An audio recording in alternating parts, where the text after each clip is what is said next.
So the Formula One film was out last week, and it was a very entertaining, fun film. I really enjoyed watching it. There's plenty to speak about. We love talking about Formula One, as you guys know. And Ed has put together some thoughts about the film and how, there was definitely some Hollywood in there, but overall a very entertaining film. I don't think anybody could really walk out of that film saying that it was boring. It was very, very exciting to watch, wasn't it, Ed? Yeah, absolutely. And yeah, as I think that if you think about motorsports, people, there's they always say there's three kinds. There's those that like it, there's those that love it, and then there's those that live motorsports. So I think if you want to think about this review, I'd like to sort of break it into two different sections. There's the people that love and live motorsports. I think they'll look at it differently than those that just like it. Or really, the other group is those that like motorsports a little bit and really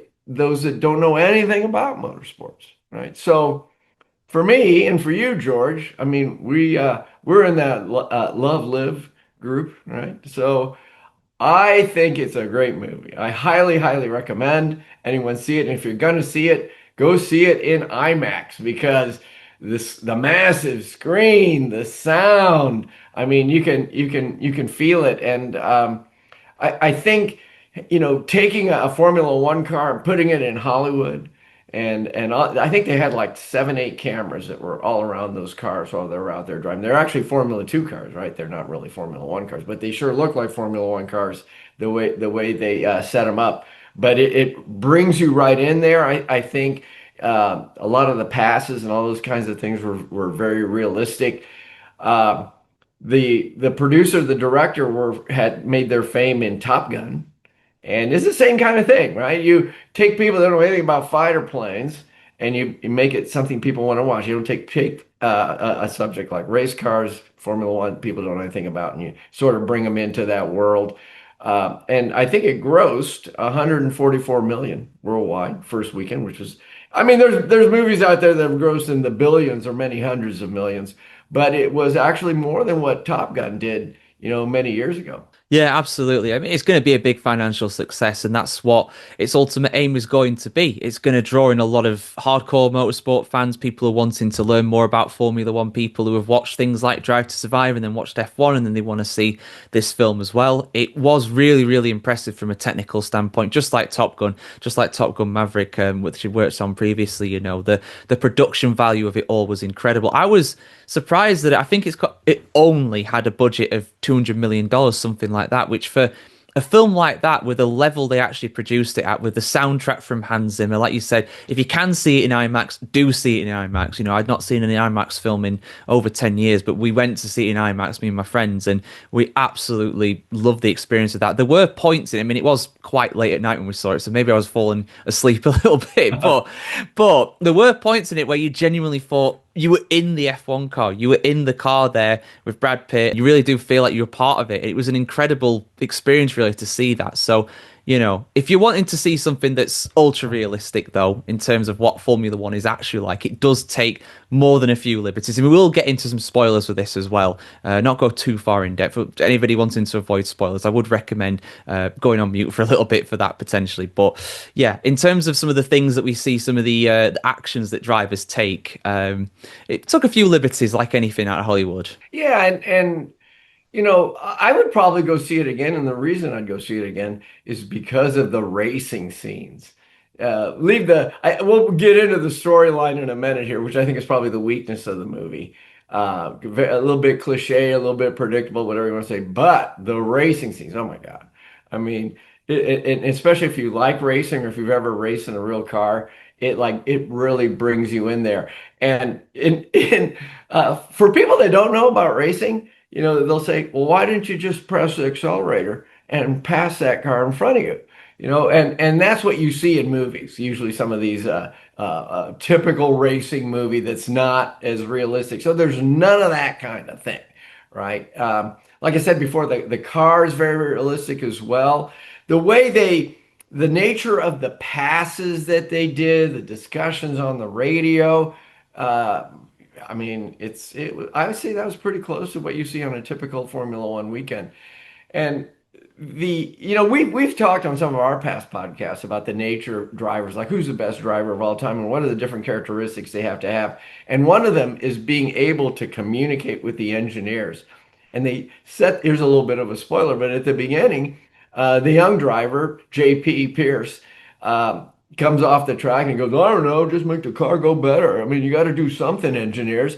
And then, of course, Brad Pitt comes in and first test, takes it out for a lap, and talks about, oh, it's loose in this turn, oversteering in that turn, whatever. I mean, he would like jumps out of the car and immediately tells them everything that's wrong with the car. And that actually, I think, shows that what it really takes to be a good Formula One driver. There was a lot of scenes where there's at least a couple, well, a lot. There was at least a couple of scenes where they're sitting and planning the weekend. Hey, plan A, plan B, plan C. Let's use hards, let's use softs, that kind of thing. And then one of the big themes in the whole thing was the reliance on upgrades. That was very realistic as well. We know that all the teams are chasing upgrades during the entire year. So and that actually became like a center point of the entire movie. So all in all, I would say for the love and live people, that's excellent. For the ones that don't know anything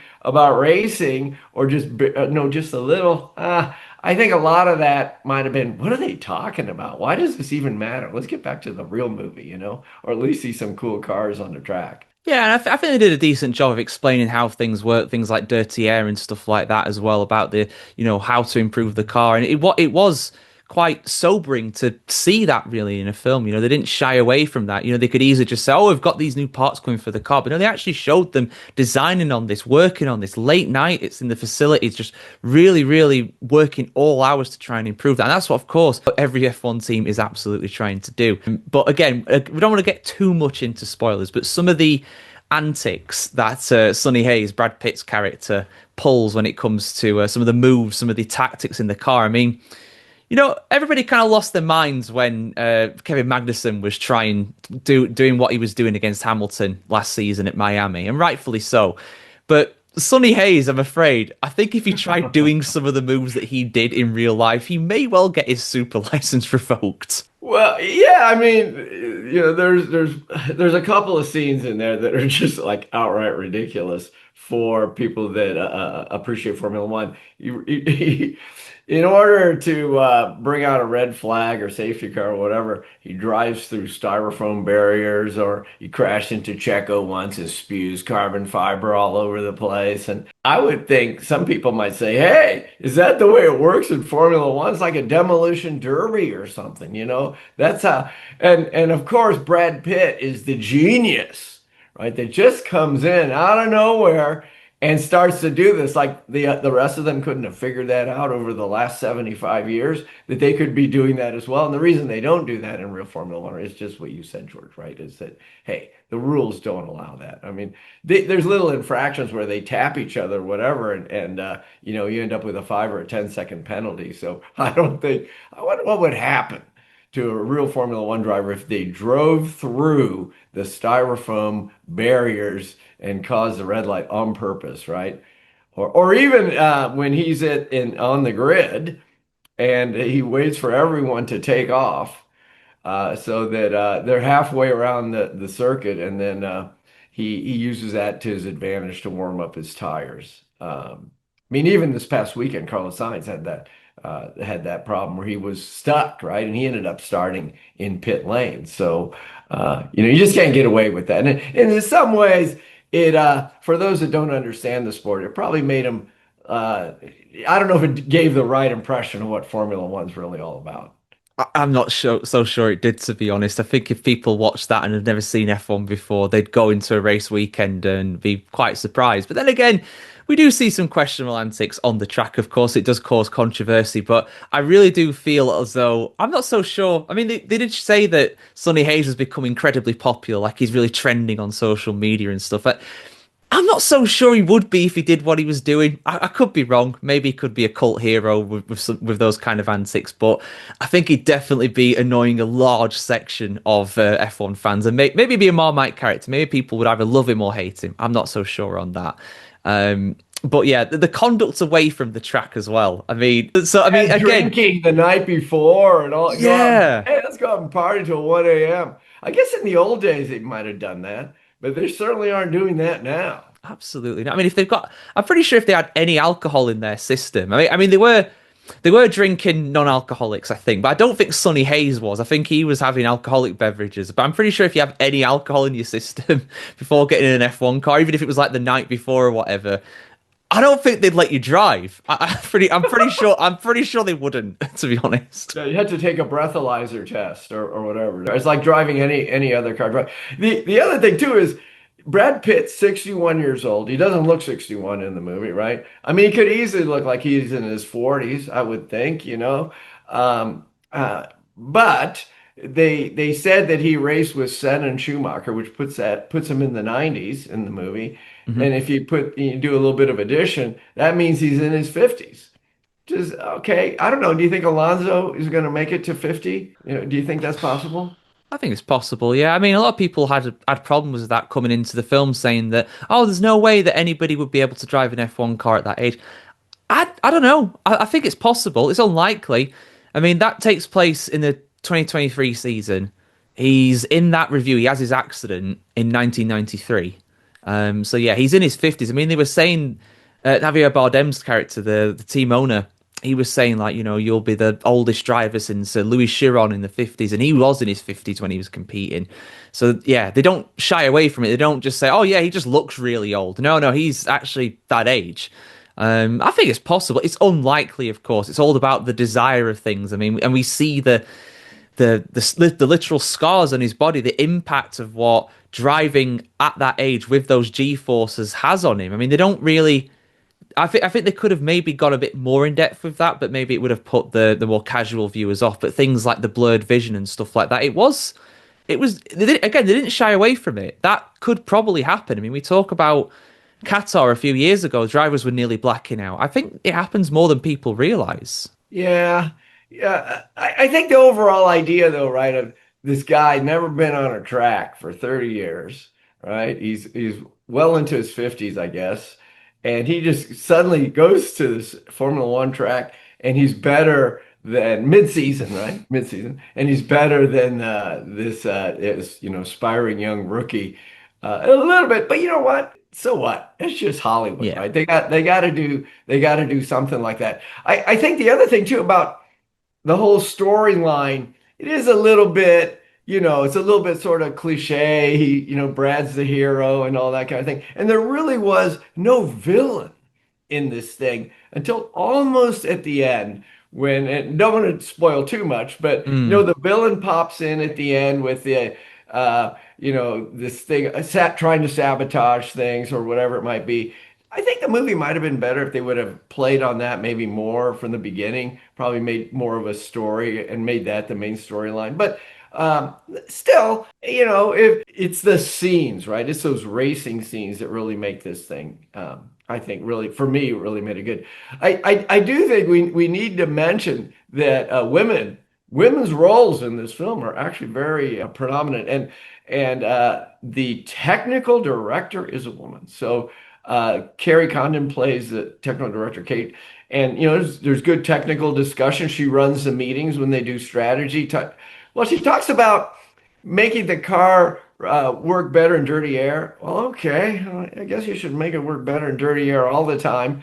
Uh, so and I thought that was excellent. Then they build it all up, and she makes a big point about how she, never has relationships with anybody on the team. And of course, I think you've mentioned, George, before, maybe there's a contract that says that Brad Pitt has to have the leading lady, on a one night stand or a love affair or something. But I think in some ways it says, oh wow, you build her all up and all of a sudden you say, oh, she had to succumb. On the other hand, I think though the mother of JP, she was a Yeah. real strong. I really liked her. I mean, she was pushing everybody around, including Brad Pitt.